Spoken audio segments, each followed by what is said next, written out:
Bonjour, nous sommes ici en direct de Bierzet avec Monsieur Erjimba. Bonjour Monsieur Erjimba, vous êtes le Duty Manager de l'entreprise Fresh Freight. Pouvez-vous nous parler un peu plus de cette entreprise? Cette entreprise est située à Amsterdam, la maison mère. Ici à Liège Airport, nous avons une succursale qui prend en charge les marchandises périssables lorsque c'est à l'aéroport de Liège. Et nous sommes ici à Bierzet. Pourquoi Bierzet?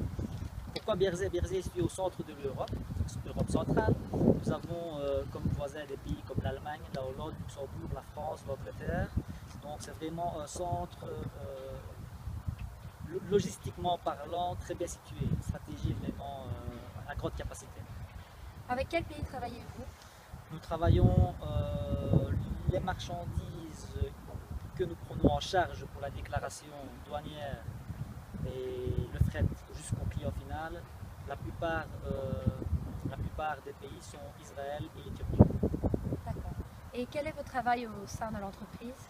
Notre travail est de prendre en charge la marchandise provenant de l'avion de ces destinations-là et de faire les formalités douanières. Si ce sont des denrées alimentaires, faire passer la marchandise par nos agents de l'AFSCA et acheminer la marchandise jusqu'au client final avec. Parlons maintenant des incoterms. Lesquels utilisez-vous?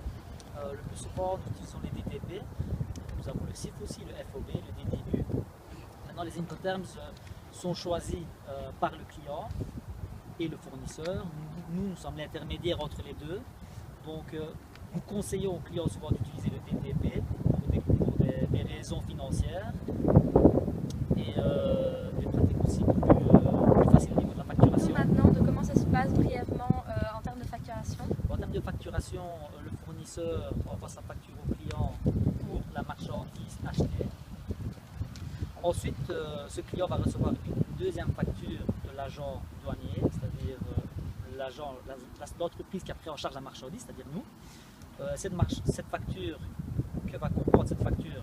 Les frais de dédouanement, les frais phytosanitaires s'il y a des denrées alimentaires et l'acheminement, le frais logistique jusqu'au client final. Donc le client, définitivement, reçoit que deux factures, une de son fournisseur pour la marchandise et une seconde de l'agent en question qui a pris en charge sa marchandise.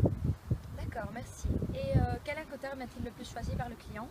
Le Incoterm DTP, c'est le plus simple, c'est celui qui fait en sorte que la marchandise est assurée jusqu'à la porte du client final.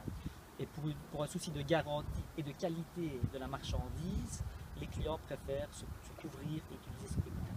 Le client choisit donc plus la sécurité que le prix? Plus la sécurité que le prix, pourquoi? Parce que ce sont des denrées alimentaires. Si c'est de la marchandise cargo, je pense que les clients ne choisiraient pas le DTP. Pourquoi? Une marchandise cargo qui peut rester un mois pour des soucis formalités administratives à l'aéroport, ça n'a pas de dommages financiers importants. Mais une marchandise périssable qui reste sur un site aéroportuaire et qui ne peut pas le quitter parce que les formalités administratives ne sont pas en ordre, ben là, la marchandise ne vaut plus rien. Je pense à présent que nos téléspectateurs y verront beaucoup plus clair. Merci beaucoup Monsieur Erjimba pour ces explications. Passez une excellente journée. Au revoir.